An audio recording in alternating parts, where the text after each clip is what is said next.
ஒரு மாணவன் பள்ளியில தவறு செய்றான்.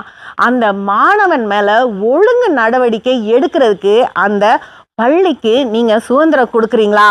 இல்லவே இல்ல. அந்த மாணவனோ அவனுடைய பெற்றோரோ சம்பந்தப்பட்ட அதிகாரிகள் கிட்ட போய் புகார் கொடுத்தா உள்ள 4-5 துறை நுழைஞ்சிடுறாங்க. நுழைஞ்சி பள்ளிக்கிட்ட வந்து என்ன சொல்றாங்கன்னா, அவன் சின்ன பையன் தானே, அவனை நீங்க திரும்பி சேர்த்துக்கணும், அவன் மேல ஒழுங்கு நடவடிக்கை எடுக்கக்கூடாது, அவன் பள்ளியில இருக்கணும், எப்பயும் போல வந்து போகணும், அவனை யாரும் எதுவும் சொல்லக்கூடாதுன்னு சொல்லிடுறாங்க.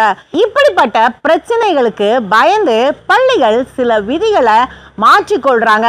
இதனால மாணவர்களுடைய ஒழுக்கம் குறைஞ்சு போகுது. ஆசிரியர்கள் கிட்ட போய் எந்த அளவுக்கு சட்டத்தை பத்தி பேசுறோமோ அதே அளவுக்கு பிள்ளைங்க கிட்டயும் நம்ம ஒழுக்கத்தை சொல்லி கொடுத்து வளர்க்கணும். அப்பதான் இந்த மாதிரி பிரச்சனைகள்லாம் வராது.